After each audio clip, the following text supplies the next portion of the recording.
Abramos a palavra do Senhor em Atos, capítulo 16.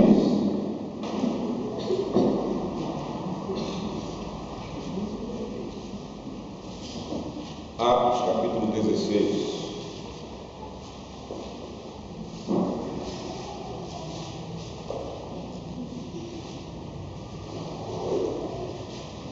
Leamos os versículos de número 27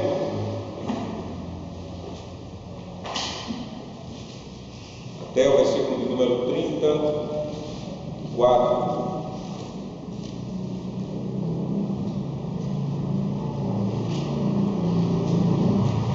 Atos 16, a partir do versículo 27 até o versículo 34, o texto da nossa pregação nesta noite é o versículo 31. Comecemos o texto. Atos 16, 27. O carcereiro despertou do sono e, vendo abertas as portas do cárcere, puxando da espada, ia suicidar-se, supondo que os presos tivessem fugido. Mas Paulo bradou em alta voz: não te faças nenhum mal, que todos aqui estamos. Então o carcereiro, tendo pedido uma luz, entrou precipitadamente e trêmulo, prostrou-se diante de Paulo e Silas. Depois, trazendo-os para fora, disse: Senhores, que devo fazer para que seja salvo? Versículo 31, texto da nossa pregação. Responderam-lhe: crê no Senhor Jesus e serás salvo, tu e tua casa. E pregaram a palavra de Deus e a todos os de sua casa. Naquela mesma hora da noite, cuidando deles, lavou-lhes os vergões dos açoites. A seguir, foi ele batizado e todos os seus. Então, levando-os para a sua própria casa, lhes pôs a mesa e, com todos os seus, manifestava grande alegria por terem crido em Deus. Texto da nossa pregação, versículo 31. Responderam-lhe: crê no Senhor Jesus e serás salvo, tu e tua casa. Amada congregação de nosso Senhor Jesus Cristo, o contexto da passagem é o aprisionamento do apóstolo Paulo e do evangelista Silas, que também é conhecido na Bíblia como Silvano. E eles foram presos na prisão da cidade de Filipos. E o que aconteceu para eles serem presos? O apóstolo Paulo e Silas, eles foram presos por causa do Evangelho de Cristo. Paulo, pelo poder do Espírito de Cristo, ele expulsou um espírito de adivinhação que possuía uma jovem que estava atrapalhando a pregação do Evangelho. Nós aprendemos isto em Atos, veja em sua Bíblia, Atos capítulo 16, até o versículo 18. A palavra de Deus nos diz: aconteceu que, indo nós para o lugar de oração, o mesmo lugar de oração onde ele encontrou Lídia, nos saiu ao encontro uma jovem possessa de espírito adivinhador, a qual, adivinhando, dava grande lucro aos seus senhores. Seguindo a Paulo e a nós, clamava, dizendo: estes homens são servos do Deus Altíssimo e vos anunciam o caminho da salvação. Versículo 18. Isto se repetia por muitos dias. Então Paulo, já indignado, voltando-se, disse ao Espírito: em nome de Jesus Cristo eu te mando, retira-te dela. E ele, na mesma hora, saiu. A jovem, ela era escrava do diabo. Mas não somente escrava do diabo, ela também era escrava de homens malvados e fraudulentos. E estes homens tiravam lucro da escravidão da jovem pelo diabo. E a libertação daquela jovem não agradou ao diabo, e nem agradou aos donos da pobrezinha da adivinha. Versículo 19 diz: vendo os seus senhores que se lhes desfizera a esperança do lucro, agarrando em Paulo e Silas, os arrastaram para a praça, à presença das autoridades. Os donos da jovem, homens malvados e mentirosos, quando você vai ver o contexto, acusaram os servos de Deus de perturbarem a cidade através da introdução de costumes ofensivos à cultura romana. Veja o versículo de número 19, nós já lemos, o versículo de número 20. O texto diz: e levando-os aos pretores, disseram: estes homens, sendo judeus, perturbam a nossa cidade, versículo 21, propagando costumes que não podemos receber, nem práticas, porque somos romanos. E aí tem a motivação diante das autoridades para que a prisão de Paulo e Silas acontecesse. Mas, meus amados irmãos, isso não era à toa, isso não estava fora do controle. Nós aprendemos, quando ouvimos a pregação no domingo passado sobre a salvação de Lídia, que o livro de Atos ele apresenta Jesus Cristo glorificado controlando a obra da evangelização. E esta ação estava debaixo do controle de Jesus Cristo. O Senhor Jesus, ele reverteu toda essa história tão turbulenta. O Senhor Jesus, ele usou a prisão de seus servos para libertar uma família inteira. Com base no versículo 31 desta passagem, eu prego a palavra do Senhor no seguinte tema: o Senhor Jesus promete salvação a famílias inteiras. Esse é o tema de nossa pregação nesta noite. O Senhor Jesus promete salvação a famílias inteiras. Nós veremos dois pontos: essa promessa proclamada ao carcereiro, e em segundo lugar, essa promessa foi selada pelo batismo. A falsa acusação feita contra os servos de Deus aparentemente surtiu efeito. Veja os versículos 22 e 23. O texto nos diz: levantou-se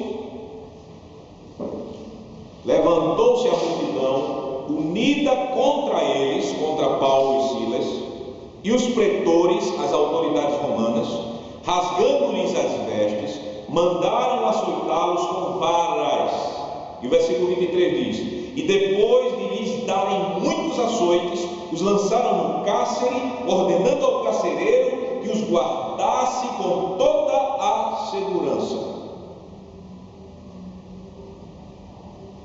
Prestem bem atenção, meus amados irmãos, não se enganem. Uma sociedade anticristã sempre deseja usar o Estado, as autoridades, para prejudicar a pregação do Evangelho. E autoridades injustas e anticristãs pensam da seguinte forma: o povo quer, a gente prende. Lembre-se que as nossas autoridades são expressões da nossa sociedade. Isso nós podemos ver já aqui no texto. E olhando pelos olhos humanos, foi um momento muito difícil e humilhante para os servos de Deus. Eles foram condenados injustamente e como bandidos perigosíssimos para a sociedade, porque uma sociedade anticristã e autoridades anticristãs e injustas sempre olharão para os cristãos como perigosos, como o pior das espécies humanas, para ameaçar os seus poderes. Notem o tipo de castigo que eles receberam, o apóstolo e Silas. Eles foram açoitados e colocados na pior cela. O texto nos diz que era o cárcere interior. e o texto nos diz que eles foram acorrentados ao tronco. Versículo 24, a palavra nos diz: este, o carcereiro, recebendo tal ordem, levou-os para o cárcere interior e lhes prendeu os pés no tronco. Vocês podem imaginar essa cena? Vocês podem imaginar servos de Deus? Imaginem um pastor de uma igreja, ele sendo levado à praça pública junto com um presbítero e sendo açoitado, e sendo maltratado, e depois sendo levado à prisão publicamente, porque era na praça, publicamente. Que vergonha, aparente vergonha para o Evangelho, saindo nas notícias. Você pode imaginar toda essa cena? Vocês podem imaginar a má propaganda para a fama do Evangelho em Filipos? Agora o texto nos mostra o incrível poder do Senhor Jesus. Primeiro, o poder do Senhor Jesus na própria vida dos servos de Deus que haviam padecido por causa do Evangelho. Veja o versículo número 25, a palavra de Deus nos diz: por volta da meia-noite, Paulo e Silas oravam e cantavam louvores a Deus, e os demais companheiros de prisão escutavam. Vocês estão vendo a graça de Deus como é abundante na vida de Paulo e Silas? Depois de serem açoitados, humilhados, vituperados publicamente, eles estão louvando a Deus, os louvores de Deus, eles estão orando a Deus. Eles cantavam salmos ao Senhor em condições terríveis. Imaginem, meus amados irmãos e irmãs, que testemunho do Espírito de Cristo nesses homens que estavam presos. Os presos, colegas de prisão deles, não estavam ouvindo eles gemendo, não estavam ouvindo a eles reclamando, protestando, pedindo seus direitos. Os presos estavam ouvindo a palavra de Deus cantada, porque eles estavam cantando os salmos do Senhor. Era um testemunho da graça de Deus para aqueles presos. Porque nós podemos chegar até sermos presos por causa do Evangelho, mas as nossas línguas não são presas. Elas podem ser até arrancadas, mas nós podemos até louvar ao Senhor do nosso coração. E os servos de Deus estavam louvando a Deus e mostrando o Espírito de Cristo na vida deles, testemunhando Cristo. Foi nesse momento que o poder de Deus se manifestou na criação de modo tremendo. Foi tremendo mesmo. Pois o que aconteceu quando o apóstolo Paulo e Silas oravam e cantavam? Veja o versículo de número 26, o texto diz: de repente, de modo súbito, de repente, sobreveio tamanho terremoto que sacudiu os alicerces da prisão, abriram-se todas as prisões e soltaram-se as cadeias de todos, as algemas saíram. Que terremoto grande! Deus Todo-Poderoso, Ele sacudiu a terra com um grande terremoto, que os alicerces da prisão foram movidos, sacudidos, ao ponto daquelas portas de ferro serem abertas e até as algemas caírem dos pulsos dos presos. Era a ação de Deus. Porque quem comanda os terremotos, quando você está lendo os salmos, você vai ver que é Deus mexendo nos raios, Deus mexendo nos trovões, Deus ele abalando os montes, a terra se abala. É Deus. Deus ele tem a criação em sua mão. Então era o Todo-Poderoso que estava mostrando que ele é a autoridade das autoridades. Era o Todo-Poderoso mostrando que ele tem poder sobre a criação e sobre a salvação. E salvação é a questão aqui. Salvação. Porque veja, Deus abalou tudo que não foi só a prisão, né? A gente tem que imaginar que um terremoto não só foi na prisão, toda a cidade abalada, mostrando quem mandava, para revelar o seu poder abalador para salvar pecadores por meio de Cristo Jesus. Veja o versículo de número 27, o texto nos diz: o carcereiro despertou do sono e, vendo abertas as portas do cárcere, puxando da espada, era um tipo de espada pequena que fazia parte do equipamento dos romanos daquela época, uma espada pequena, ia suicidar-se, supondo que os presos tivessem fugido. O terremoto, ele despertou o carcereiro do sono,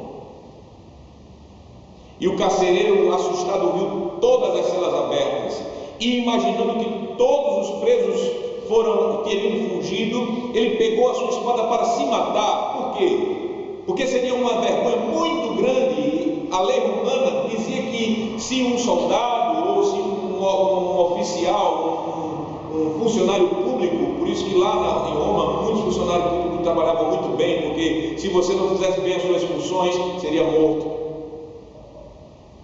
Nesse caso aqui, aquele carcereiro seria morto se os presos fugissem, então seria uma desonra muito grande. E o meio da desonra não nos pegar era o suicídio naquela época. Ele iria suicidar-se.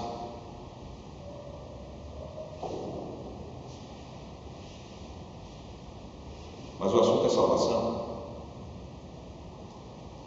O apóstolo, de alguma forma, ele soube da intenção suicida do carcereiro.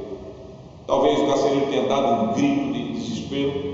Nós não sabemos, o Espírito não revela aqui como Paulo soube que ele ia suicidar-se. Mas o que nós sabemos é que o apóstolo, ele gritou para o carcereiro. Versículo 28 nos diz: mas Paulo bradou em alta voz: não te faças nenhum mal, que todos aqui estamos.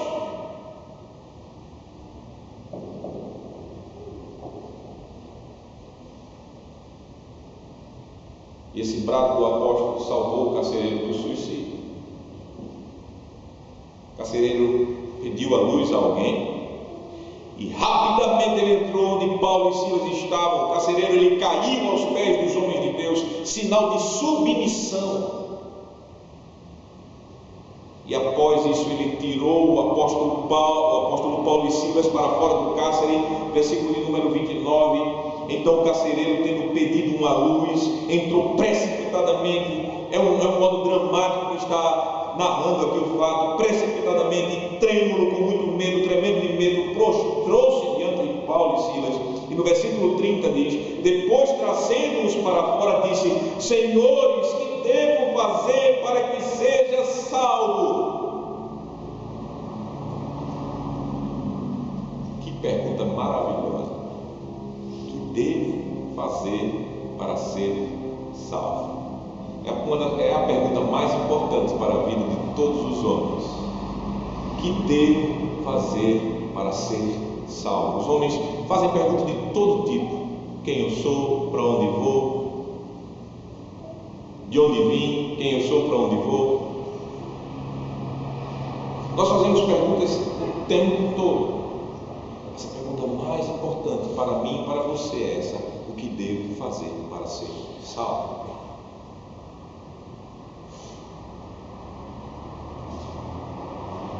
E a resposta foi mais importante, mais maravilhosa ainda.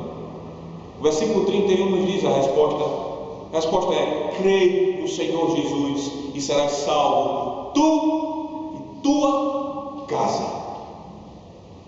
Aqui temos a clara mensagem do Evangelho sendo pregada.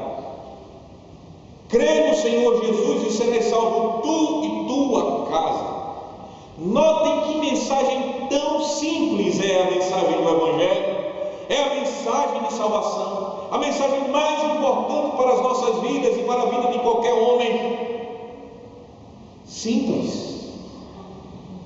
Essa é Percebam que o apóstolo Paulo, ele não deu ao carcereiro uma lista de coisas para aquele carcereiro fazer para ser salvo.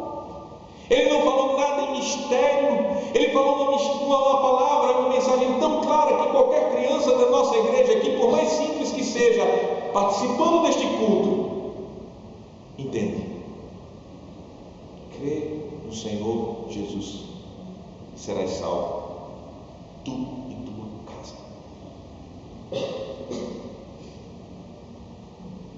O carcereiro só deveria crer somente. E o que é crer? Crer é confiar com toda a alma.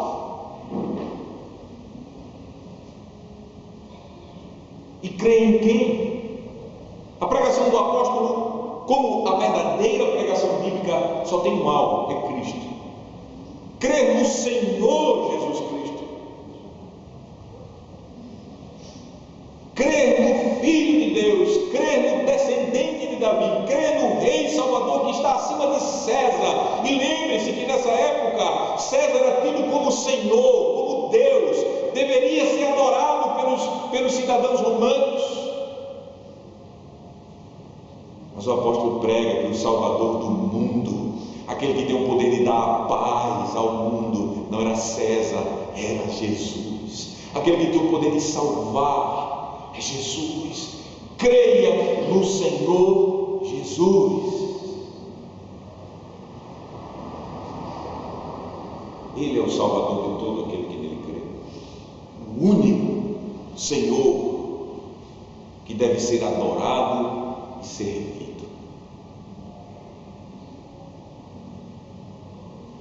E o Evangelho pregado por Paulo revela que essa promessa de salvação não era somente para o carcereiro, era para o carcereiro e os familiares dele também. Pois notem o texto diz: serás salvo tu e tua casa. Tua casa. Um evangelho, meus amados irmãos, que prega salvação apenas para os adultos, não é o pleno, não é o completo evangelho da graça de Deus em Cristo. Um evangelho que prega salvação somente para os pais e não para os filhos, não é o evangelho completo da graça de Deus. O evangelho completo é: serás salvo tu e tua casa. Essa é a promessa completa de salvação, que nós podemos nos alegrar, que nós podemos ficar felizes.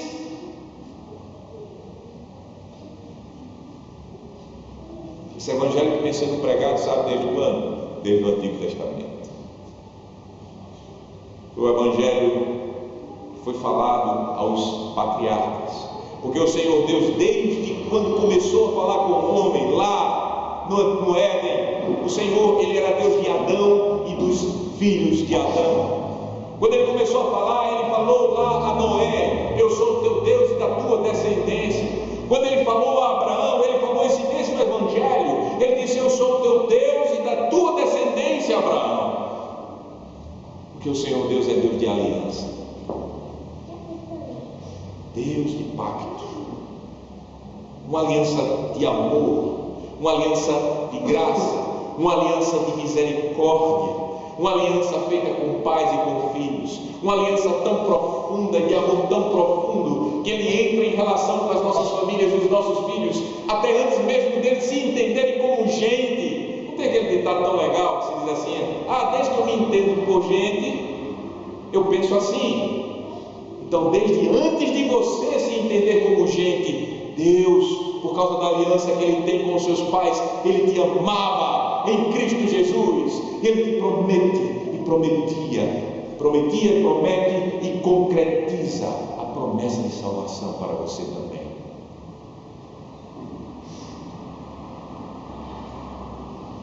Isso era o evangelho pregado no Antigo Testamento. E esse evangelho não mudou com o Pentecoste. Não mudou. Nessa dispensação nova, Deus, ele continuou sendo o Deus de pais e filhos. A primeira pregação pentecostal, a verdadeira pregação pentecostal, feita lá em Pentecostes por Pedro, prometeu a salvação em Cristo para os pais e os filhos. Veja Atos, por favor, Atos capítulo 2, versículo 38. Versículo 37, vai começar o versículo 37. Primeira pregação e verdadeira pregação pentecostal disse o seguinte: ouvindo eles estas coisas, as pessoas que estavam ouvindo ali a pregação de Pedro, explicando que quem estava operando Pentecostes era Cristo Jesus, ouvindo eles estas coisas, compungiu-se-lhes o coração e perguntaram a Pedro e aos demais apóstolos: que faremos, irmãos? Respondeu-lhes Pedro: arrependei-vos e cada um de vós seja batizado em nome de Jesus Cristo para a remissão dos vossos pecados e recebereis o dom do Espírito Santo, pois para vós outros é a promessa, para vossos filhos e para todos os que ainda estão longe, isto é, para quantos o Senhor nosso Deus chamar. Para quem é a promessa de salvação e do Espírito Santo? Para vós, para vossos filhos.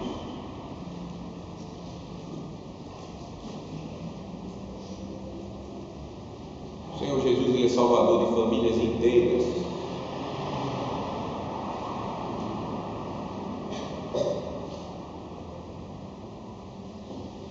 Por isso nós, como pais,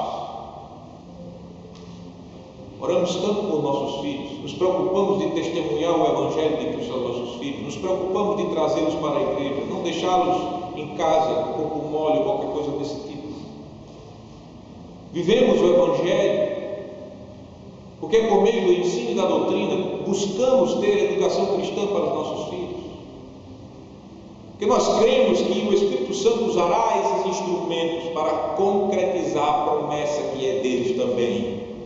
Jesus é o teu Salvador, filho. Jesus é o teu Salvador, filho. O Senhor Jesus é Salvador de famílias inteiras. E essa promessa dada, essa foi a promessa dada ao carcereiro. Agora, o texto ensina que a salvação mediante a fé em Cristo foi pregada com mais detalhes ao carcereiro e aos seus familiares. Teve aquela palavra impactante no versículo 31: crê no Senhor Jesus e serás salvo tu e tua casa. Mas o versículo 32, vamos lá voltar para Atos 16. Versículo 32. O texto diz: e lhes pregaram a palavra de Deus e a todos os de sua casa. A palavra de Deus foi pregada com mais detalhes ao carcereiro. E o carcereiro, ele se prostrou diante do Senhor Jesus. O carcereiro creu no Senhor Jesus e seguiu-se o batismo do carcereiro e dos familiares. Versículo 33, o texto diz: naquela mesma hora da noite, cuidando deles, lavou-lhes os vergões dos açoites.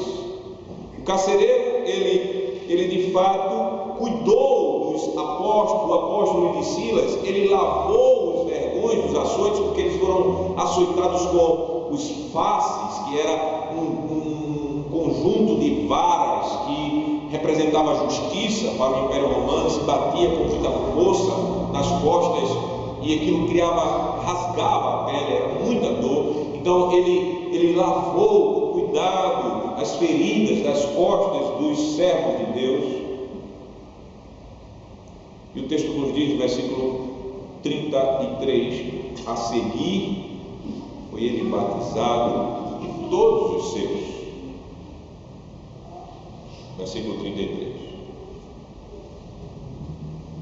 Entenda que na Escritura nós aprendemos dela que quando pelo menos um dos pais recebiam o Evangelho, então todos da casa dele também eram batizados. Por isso que o texto diz: foi batizado ele e todos de sua casa. Isso aconteceu, por exemplo, com Cornélio. Se você abrir a sua Bíblia lá em Atos capítulo 10, versículo 24 e 28, você vai aprender sobre isso. Isso aconteceu com Lídia, nós já vimos na pregação do domingo passado, em Atos capítulo 16, versículo 15. Essa mesma prática aconteceu com Crispo e outros irmãos da igreja em Corinto. Você vai aprender isso em Atos capítulo 18, versículo 8, 1 Coríntios 1,16. E por isso, o batismo de pais e de seus filhos não era estranho para a igreja primitiva, não foi estranho para a igreja pós-apostólica, não era estranho para a igreja pré-reforma e não foi estranho para as igrejas reformadas, as igrejas que são provenientes da reforma protestante do século XVI. Por quê?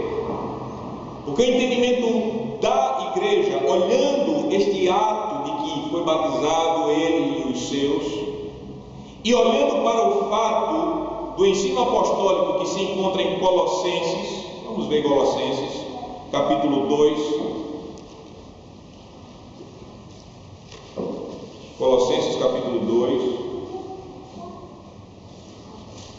versículos 11 e 12. O texto nos diz o seguinte: nele, Colossenses 2, 11 e 12, nele também fostes circuncidados, está falando de Cristo, nele em Cristo, também fostes circuncidados, não por intermédio de mãos, mas no despojamento do corpo da carne, que é a circuncisão de Cristo, tendo sido sepultados juntamente com ele no batismo, no qual igualmente fostes ressuscitados mediante a fé no poder de Deus que o ressuscitou dentre os mortos. Aqui Paulo está chamando o batismo de circuncisão de Cristo.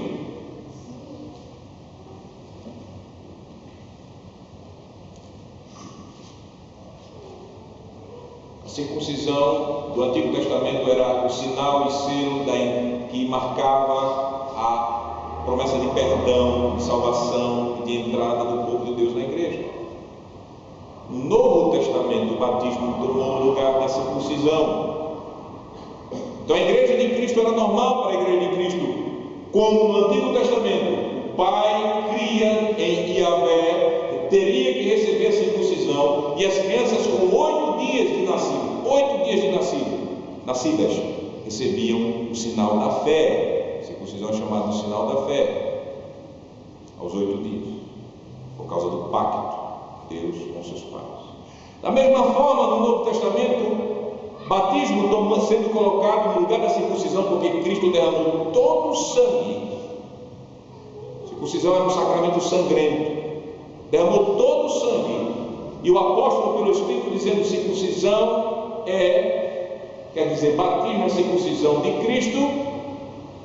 Consequentemente, os pais cristãos têm o dever de dar o sinal e selo da promessa. Os filhos são batizados. O erro da igreja romana não é batizar filhos. O erro da igreja romana está na doutrina do batismo dela, e dizer que o batismo por si só opera remissão de pecados. E isso é o erro da igreja romana, Mas a igreja de Cristo, em todas as épocas, praticou o batismo, a ministração do batismo aos filhos dos crentes, que é uma prática conforme a aliança de Deus, que é uma prática conforme a revelação da Escritura. E isso é claro quando nós aprendemos que o batismo é a circuncisão da nova aliança.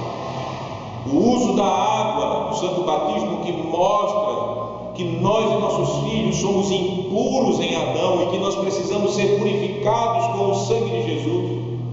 A purificação do pecado, que é o perdão dos pecados.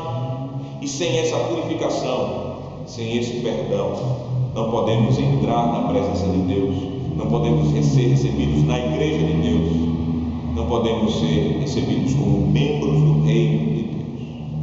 Então, meus amados irmãos e irmãs, o santo batismo dado ao carcereiro, dado aos da casa dele, selava a eles, como sela a nós e a nossos filhos, a promessa de salvação em Cristo somente.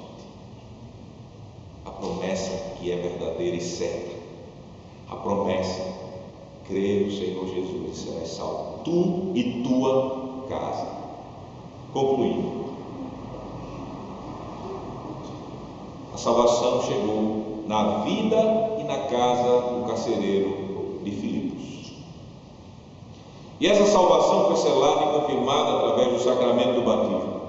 Salvação para ele e para a casa dele. Salvação mediante a fé em Cristo Jesus somente.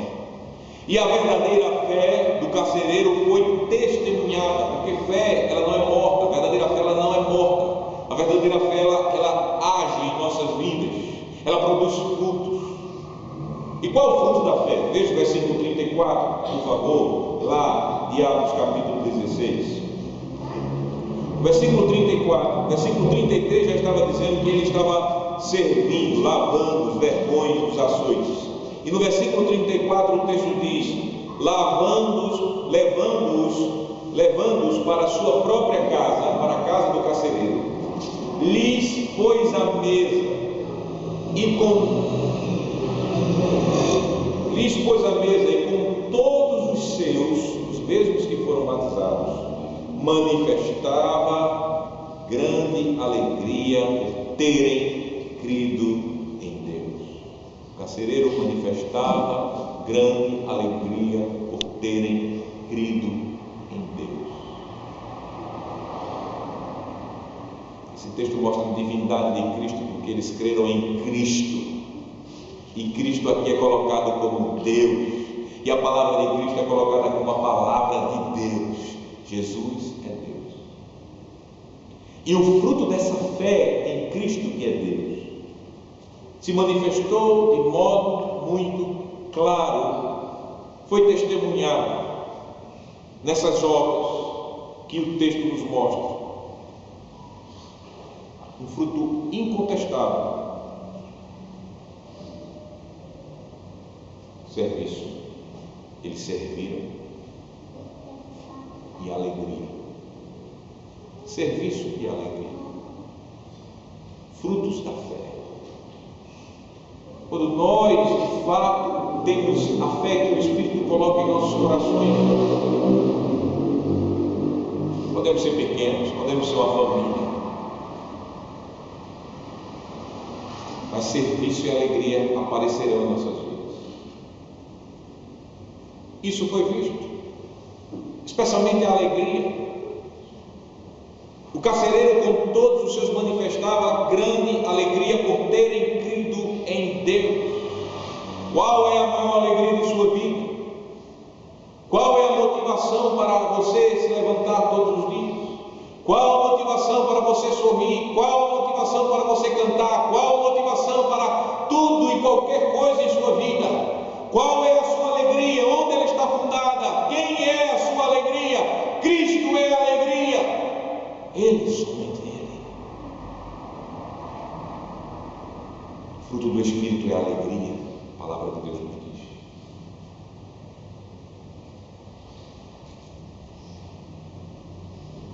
Eu posso ser entristecido, como o apóstolo disse, entristecido por tudo, mas ele se alegrava sempre no Senhor, porque a fé em Cristo produz uma alegria que foge do nosso entendimento.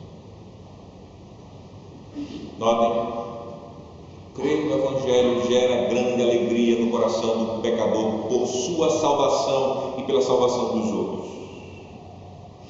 Não uma pequena alegria, mas uma grande alegria. E essa alegria é manifestada, ela não fica escondida, ela é revelada. Pode ser manifestada através de palavras, pode ser manifestada através de louvores, pode ser manifestada através de obras de gratidão a Deus. A alegria pela salvação não ficará escondida em nossas vidas, ela se manifestará em nossa vida. É grande alegria, muito grande alegria.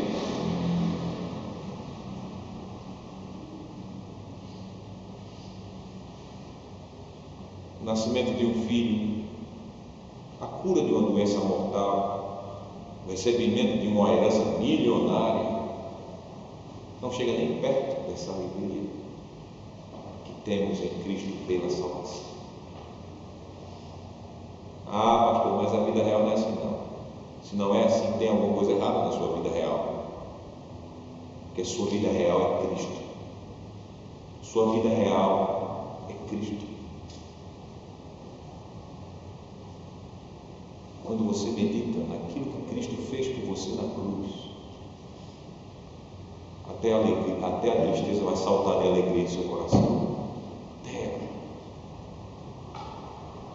Vai cair lágrimas, mas você vai dizer, como nós aprendemos no simpósio puritanos, Dr. Joel Bick disse, poderia ser muito pior. Quando você tem o entendimento da providência e da salvação, alegria frutificará em sua vida. Sabe por quê? Porque nós, quando sabemos que estávamos perdidos, depravados, condenados, separados de Deus por causa dos nossos pecados. Você pode imaginar pior tristeza de vida do que essa? Condenação, ira de Deus. Mas quando pela graça do Senhor entendemos o que Jesus fez por nós, nos salvando desta condenação, por meio do seu sacrifício, que gerou o sofrimento infernal para Ele, especialmente na cruz. Quando nós sabemos que Ele venceu a morte e ressuscitou para que fôssemos justos, declarados justos diante de Deus, e assim tirando toda a nossa dívida. Quando nós pensamos nesse Evangelho poderoso, que nós não merecíamos nada dessa obra de Jesus, e que nem poderíamos nos salvar por nossas próprias obras. Quando nós paramos para pensar que Ele nos salvou por sua única, perfeita e eterna obra, Ele nos salvou por amor e graça, mediante a fé somente, uma fé que é dom do Espírito, pela palavra. Sabemos sobre a grande salvação que vem do Senhor. Uma grande alegria tomará as nossas vidas. Louvaremos ao Senhor. Poderemos estar no cárcere, poderemos ser açoitados, poderemos ser perseguidos, poderemos ser abandonados, poderemos ser perturbados com todo tipo de perturbação, mas nunca faltará louvores, porque a grande alegria do Senhor estará em nosso coração. Uma grande alegria produzida pela grande salvação que é prometida a nós e aos nossos filhos. Pois o Senhor Jesus é o Salvador que promete salvar famílias inteiras.